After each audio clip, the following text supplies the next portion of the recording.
Hey, this is David Plotz, CEO of CityCast. I have a favor to ask before we get to today's conversation. We're doing our annual listener survey, and it would really help us out if you took it. And even if you took it last year, we'd be grateful if you took it again, because we can't use last year's data. Please go to citycast.fm/survey to take the survey. It's only 7 minutes long, we know, because we timed it. That's citycast.fm/survey. And when you take the survey, you'll also be eligible to win a $250 Visa gift card and CityCast swag, that great CityCast swag. citycast.fm/survey. The weather this winter has been brutally cold and windy, so why not stay indoors with some hearty chili? The 5th annual Chili Cook-Off is happening at Sonny's Pizza on February 23rd. Attendees will get to sample over 10 varieties of chili, all from local Georgia Avenue small businesses. RSVP for free or grab a VIP pass, which includes early entry, guaranteed chili tastings, and other perks. Again, that's the 5th annual Chili Cook-Off at Sonny's Pizza. That's in Columbia Heights on Georgia Avenue between Irving and Kenyon, and it's on February 23rd.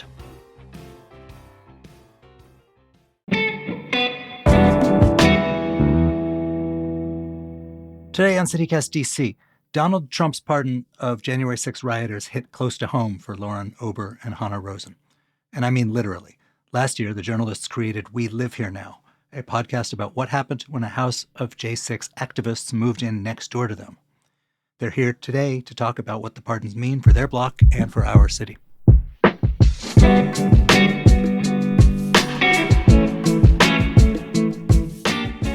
Today is Monday, January 27th. I'm Michael Schaefer, and here's what DC is talking about.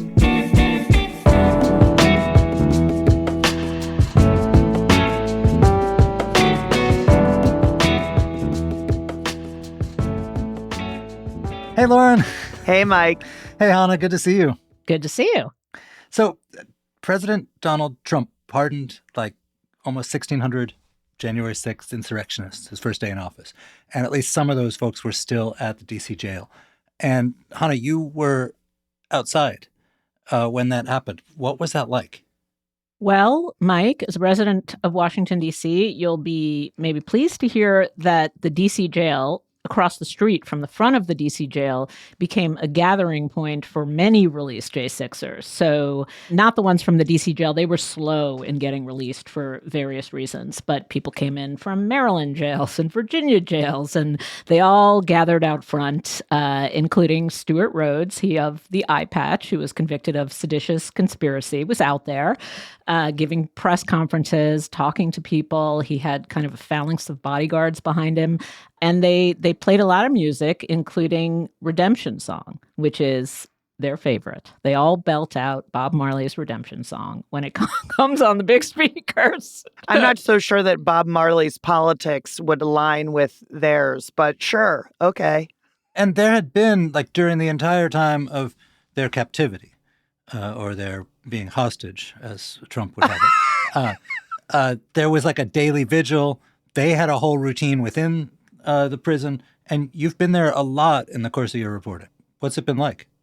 Well, I can say that I've been there more times than I would care to admit, and I have heard so many of the people who have come through the D.C. jail, J6ers who've come through the D.C. jail, call into the vigil and sing their tale of woe and say, how bad the Biden administration is and how the Justice Department was weaponized against them. And, and I think that if to the extent that people in D.C. knew about this vigil, they wrote it off. And, here we are after the inauguration. And I guess we can say that this vigil worked. Well, yeah. So the funny thing is, just as an old D.C. reporter, I remember writing stories about controversies about how crappy the D.C. jail was and how inhumane and horrible it was, which of course people didn't really pay attention to when it was mostly poor black prisoners there.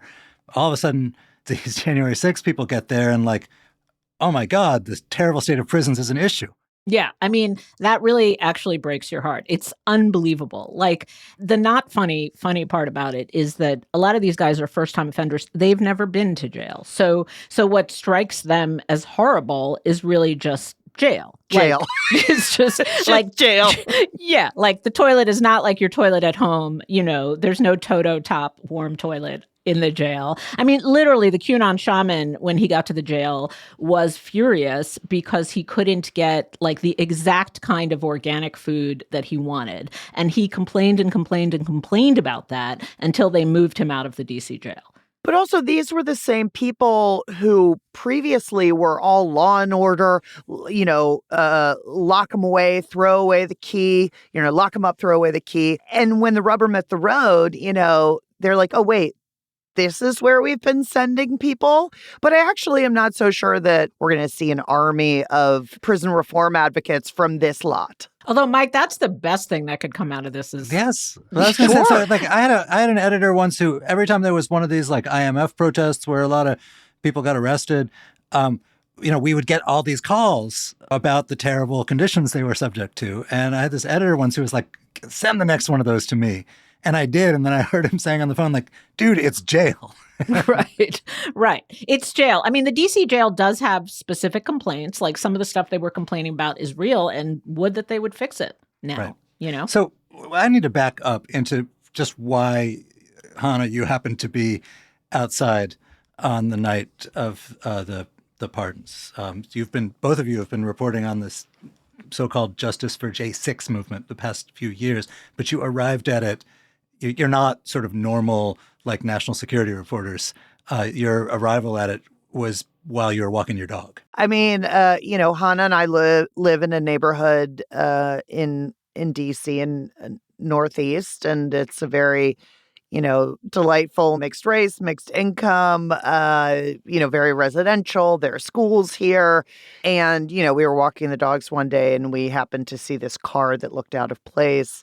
It had these stickers on it that were militia stickers, the 3%ers, and it had Texas license plates. It looked very out of place. And, Hanna and I may or may not have said something, and by Hanna and I mean me, about this militia mobile.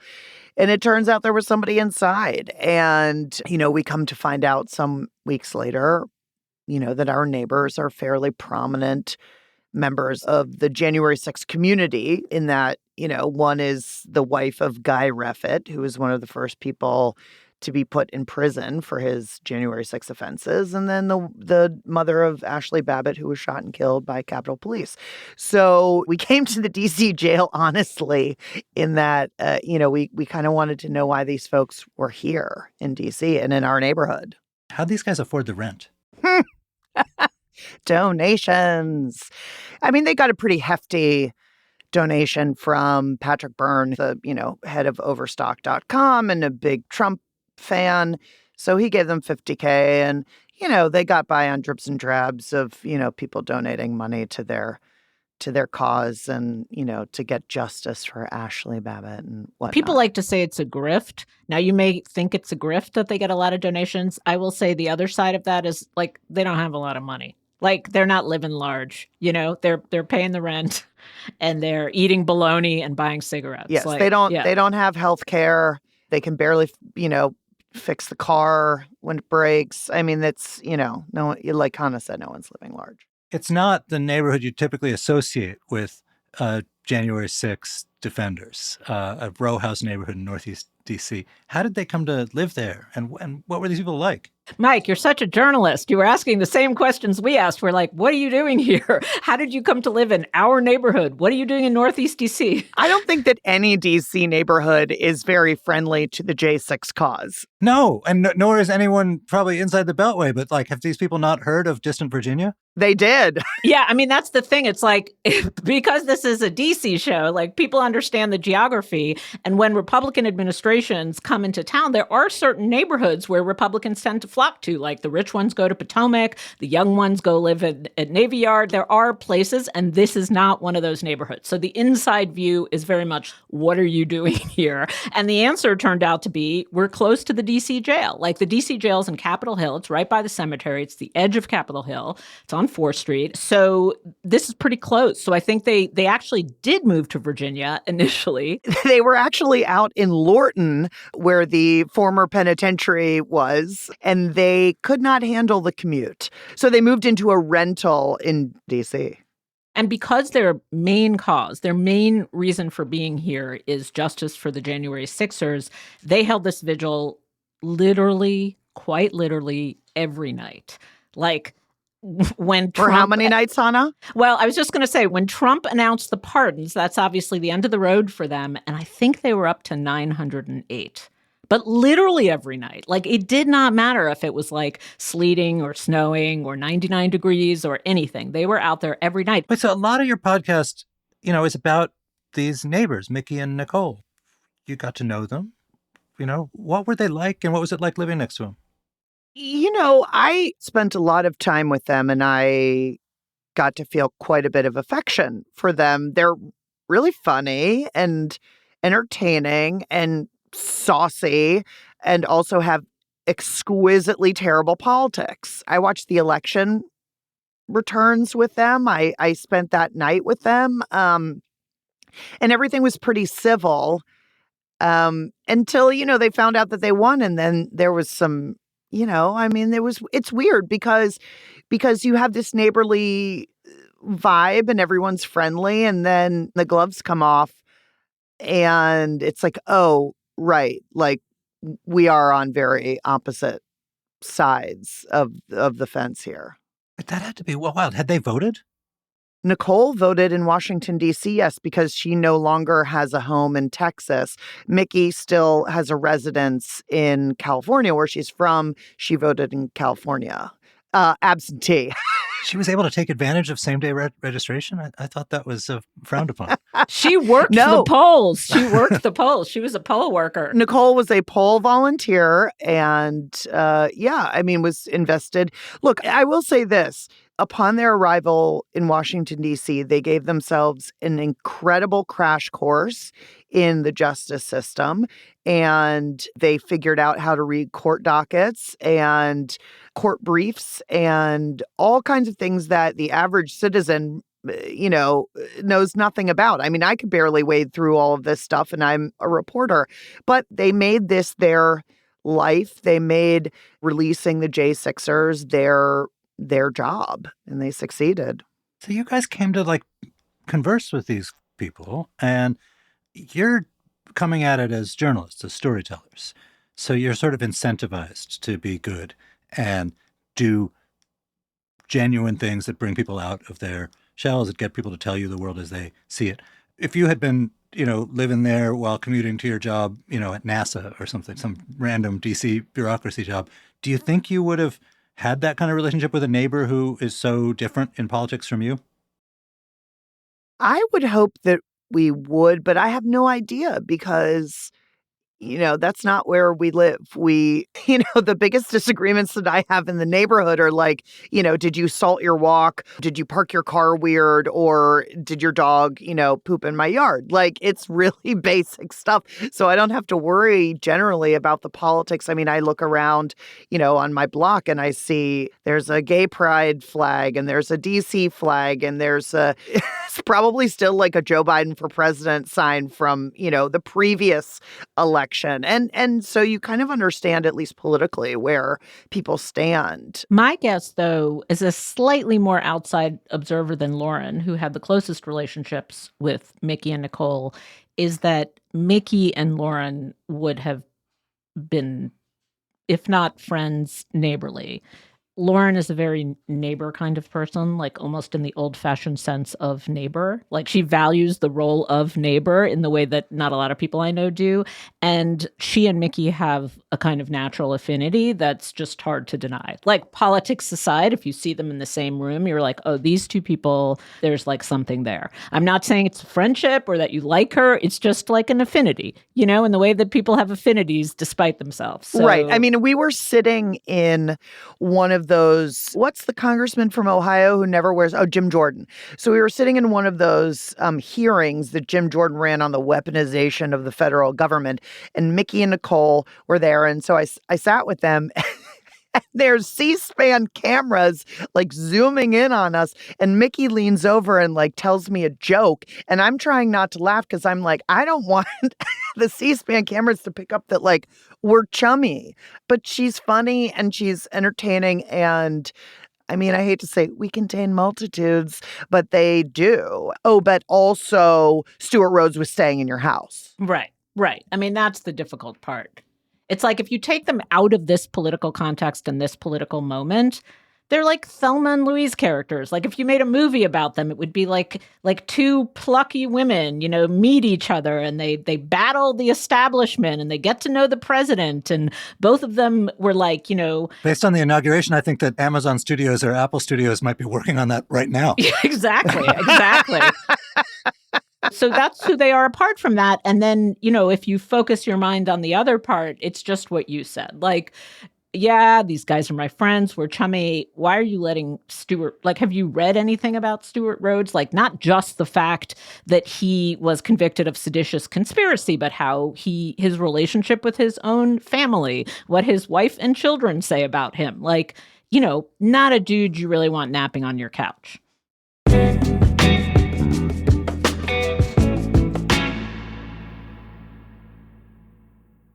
Hey, are you ready to add a little joie de vivre to your spring? At the Alliance Française of Washington, D.C., early spring classes are just around the corner. The Alliance Française of Washington, D.C. offers language courses tailored to every level. Early spring session starts on February 24th, and if you enroll by January 31st, you will receive a $20 discount. So if you've ever dreamed of ordering your morning cafe in perfect French or discussing art and history with ease, now's your chance. But it's not just about the language courses. A membership with the Alliance Française of Washington, D.C. brings you into a vibrant community that celebrates all things French. You get exclusive access to cultural events, wine tastings, film screenings, and more. Visit www.francedc.org to start your journey. And don't forget, sign up by January 31st and you will get $20 off tuition when you enroll. Do you plan your vacations based on whether you can speak the local language? With Babbel, language no longer has to be the barrier. I'm David Plotz, the CEO of CityCast, and I went to Mexico City a couple of years ago with my girlfriend, who's a native Spanish speaker, so I just let her do all the talking, like all of it. I adored the city, and now I'm going to go back in a couple of months, but with my college roommates, who are a bunch of middle-aged men, none of us Spanish speakers. When I was younger, I might not have been bold enough to do that. But now I'm not anxious because Babbel has me covered. Thanks to Babbel, I know how to order a taxi, how to give directions, how to order in a restaurant, all the small and useful bits of language that make international travel easier. Babbel's quick 10-minute lessons, handcrafted by over 200 language experts, get you to begin speaking your new language in 3 weeks or whatever pace you choose.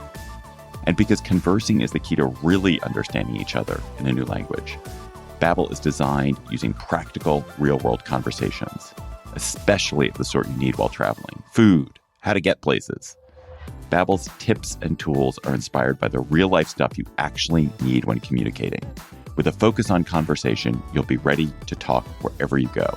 So I hope I'll see you in Mexico in a couple of months. Or, as we say, espero verte en Mexico en un par de meses. So let's get more of you talking in a new language. Babbel is gifting CityCast listeners 60% off subscriptions at babbel.com/CityCast. Get up to 60% off at babbel.com/CityCast. Spelled BABBEL.com/CityCast.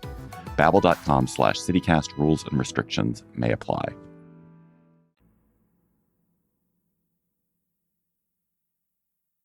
So through your reporting, you also, beyond your neighbors, you got to know a whole bunch of J6 advocates. And now the people they are advocating for are back on the street. I'm wondering, does that make you scared? Are you you know more about them than a lot of folks do? I have to say that the way that I found out about Stewart Rhodes is I was walking the dog. It was like a repeat of our podcast. I was walking both the dogs down the street because Lauren had hurt her wrist. I ran into a guy that I know who who I'd done an episode about, a guy who was released a year ago, a J6er named Brandon Fellows who was released. And I was like, hey, Brandon, what's up? Because there was activity in the house. I literally just ran into him and he was like, oh yeah, Stewart and we just went to breakfast with Stewart. He's taking a nap now. And I was like, come Stewart? Stewart who? And so is it scary? I'll play out the scary scenario for you. I'm not scared that Stewart Rhodes is going to come and hunt me down in my house. I'm not scared for myself. For me personally, no, not at all. But, one of the things that they were like really jubilant about, because when you get a pardon, you can buy guns. Like, a pardon means that all of the things associated with being a felon are no longer part of your baggage. Like the QAnon shaman, the first thing he tweeted was like, in all caps, I'm going out to buy a gun.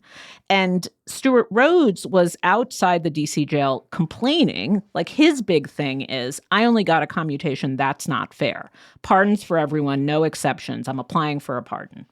Right? So will he get one? I don't know. But I, was there as he was being interviewed. And, he's just like, we're back.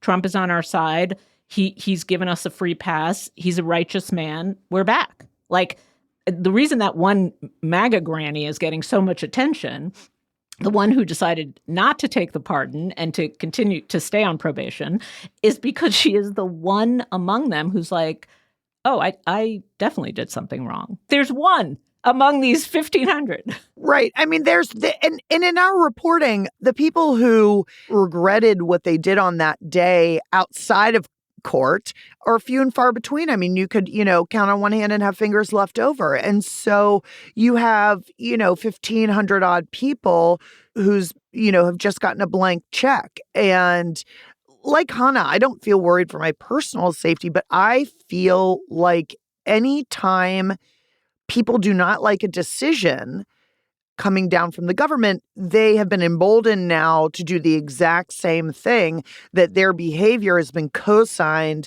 by a now 2-term president. And that feels so nerve-wracking because it destabilizes what we have known to be true, or how the proper functioning of government, and redress of grievances never meant beat the living hell out of a cop with a hockey stick on the stairs of the Capitol.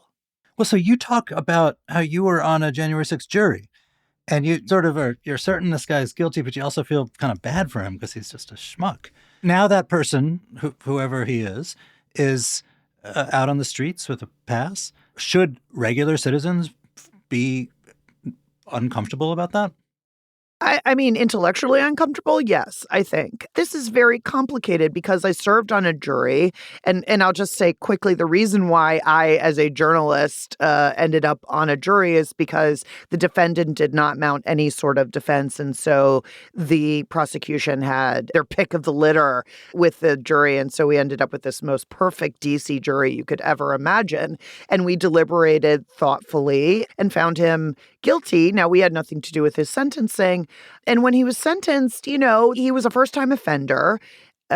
He had not actually really laid hands on anybody, but he was charged with, 3 felonies, 4 misdemeanors, and got 7.5 years in prison, the same amount of time as one of the people who tased a cop, leading to his heart attack, and so it's hard to look at the uneven application of punishment and not have some kind of feelings about it. Am I worried about violence from this guy? No, but I mean, it was an open and shut case. Like, this guy did those things, and then with the flick of a pen, it's like he did nothing. Lauren, I'll tell you what there is to worry about in this case, because I talked to his wife. Oh, thanks. Great. No, not in like your experience of it in this moment, because I talked to his wife, who I'd visited when we were reporting the podcast. I talked to her as she was picking him up from prison. The day she was flying down there, going to get him. She sent me a picture of him and her as he was sprung. They're like really happy now. And the underlying, I don't know, sociological, human, spiritual, philosophical problem is what she now believes to be true. She's like the nicest person you have ever met. Which is what? That Donald Trump is her Lord and Savior, Jesus Christ, or what? Literally, it begins with the big lie. That's where he was like, this country's being stolen from us. There was a chance that over the course of his imprisonment, something else would have occurred to her, right? If Donald Trump hadn't pardoned them, there was a chance that she would have come to understand something different about the structure of justice and how it works and how it's different from what you personally believe. Very much the opposite. Everything inside her that was Yes, the election was stolen. Yes, my husband did a good and righteous act that day. Yes, he was a hostage and a political prisoner. No malice in her heart. But the truth and rightness of what she believes is like 1,000% confirmed on this day, you know? Well, right. And that's the kind of what you say earlier, like physical fear versus sort of like philosophical fear. People say the message of these pardons is that political violence is okay so long as you support Trump. So you got to know some of these people. Couldn't you imagine them engaging in political violence again? 100%. Absolutely. Because now, what's the worry? What's going to happen to you? Nothing. Also, like you pointed this out, Lauren, their attachment to aggrievedness is so strong. It doesn't matter that they're in power now. They will always identify as like the underdogs, the victims. That's just like the permanent mood. Well, yeah, I saw, on Fox News, Jesse Waters was interviewing some more liberal journalist. And the liberal journalist said, come on, like you won. Why are you talking about the steal? Like you won. And he's like, I'm never going to let it go. Jesse Waters said, I'm never going to let it go. I'm never going to let go what happened on January 6th. I'm never going to let go, how the election was stolen. I'm never going to let it go. And then I don't understand, well, then we're just stuck? Like, that's the thing that makes me nervous. It's like, yeah, okay, you won, so now do something with it. Like, you're free. Go get a job. Okay, but not to be all like big and high mighty Atlantic minded, but like this is what they do. Like this is what Putin does. Like this is how it works. You are in power so that you can constantly invent enemies. This is like what a Syrian dictator does or what a Russian dictator does. So turns out it's also what an American dictator does. Well, sure. Of course, you have an enemy. And so you can always focus on that instead of the fact that your eggs are $10 for a dozen. And it's so simple, but it's like, why are we not thinking about that? Like, why isn't it like, okay, you know what? I'm actually a good winner as opposed to like a poor loser or poor winner. I'm a good winner. I won. I got my life back. I mean, like take a page out of people who have been exonerated for horrendous crimes, and they get out and they pull their, big boy pants up and they're like, I'm going to help and I'm going to get a job and I'm going to, like live the rest of my days in a productive, healthy way. Because winning is boring. Right. I think grievance is. Is it? Yes. Grievance is a pretty delicious thing as a human being. Yes, it's so boring. But wait, let me ask you guys, what's your relationship with Mickey and Nicole like now? Like after the election, after the inauguration, after the pardons? Well, Mickey and I and Nicole, a big part of our show, or at least at the end, our final episode, was really thinking about what the scenarios were and can you live your values? Can you say, look, you are my neighbor and I am here to help you, to listen to you, to be a human in the world next to you. Can you still do that when they're gloating and they're saying Kamala Harris's name wrong intentionally and all of that stuff? And so I've tried to stay in touch with them. And on Inauguration Day, I and once the pardons came through, I said, I hope, and I sincerely believe this, I texted them, I hope this brings your families some kind of peace, and I hope you can move on with your lives. And I genuinely feel that because it is devastatingly depressing to be stuck in this mode. Like you can't move on with your grief and your anger and your pain. And I do hope for them, because I do like them, that they're able to put this chapter behind them and carry on with their lives. They're not going to stay in D.C. because Nicole's husband, Guy Reffitt, is out. And so they're going to hopefully rebuild their lives in some way in Texas where their children live. Mickey indicated to me that she'll be going back to San Diego, where she's from, in February. But I think they'll both be lost to some degree because this was the, sort of organizing principle of their lives for the last 2.5 years. It's like an Olympic athlete trains for so long, they win the gold medal and it's not as exciting as they thought it was going to be. I mean, I think that there's some kind of like, now what? Our days were Groundhog Days.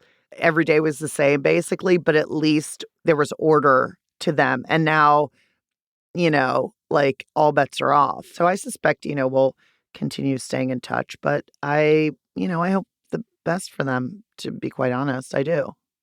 I will say, Lauren, the text you sent them, like you could do a close analysis of that just to teach people, like, what do you do in a situation like this? Because it was hard to figure out exactly what to say. It really was. You don't say congratulations. You don't feel that. You don't want to be a bullshitter, so you don't say things that you don't believe. So it actually took several tries and much workshopping to figure out, what do you say in this moment? Right, because I felt that I needed to address, like, they're a human, I'm a human, something good happened for them. It's not good for me. It's not good for my city. It's not good for my country. But for them personally, like, they succeeded at something that they felt was good and right and just. And I wanted to acknowledge that in some kind of way that also wasn't, endorsing what happened. But yeah, it's complicated. So one way or the other, I don't know if other J6ers are going to live in D.C., but, one way or the other, there's going to be more of random D.C. residents like yourselves finding themselves living next door to people whose views, not about taxes or some policies, but whose views about the sort of basic truth of something that either happened or didn't happen are going to be really, really different. That's an awkward situation for a lot of people. Is there anything you've learned that sort of could be bigger advice to fellow residents? I'm going to let Hanna take that one.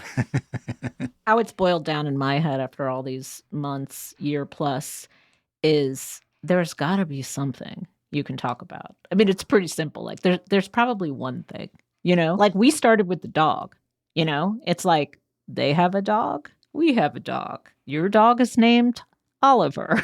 My dog has a different human name. It's like there's always something, So maybe just like, this is so like Mr. Rogers, but like find that one thing, It's really like, hey, how about them Mets? Yes, literally, like, men do it well.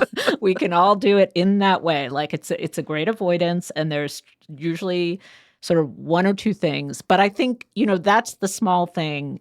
And I actually do, after going through this project, believe in the big thing, which is, when we were at the very tail end of making our show, I was reading this book by Sigrid Nunez called What Are You Going Through? And I was really struck by the whatever you call the quote at the beginning of the book. I've never known the name of that, but it was a Simone Weil quote. And it said, the love of our neighbor in all its fullness simply means being able to say to him, what are you going through? Yeah, it was that. The what are you going through? It's just that. Like, you don't have to agree with it. You're not supposed to agree with it. You don't have to change their mind. That's just a human question. What are you going through? So Hanna and Lauren's podcast, it's called We Live Here Now. It's really good. You should listen to it. You guys, thank you so much for coming. Thank you. Oh, thank you for chatting with us. Thank you.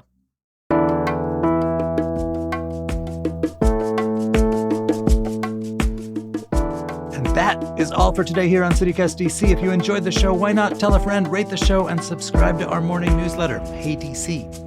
We'll be back tomorrow morning with more news from around the city. Bye.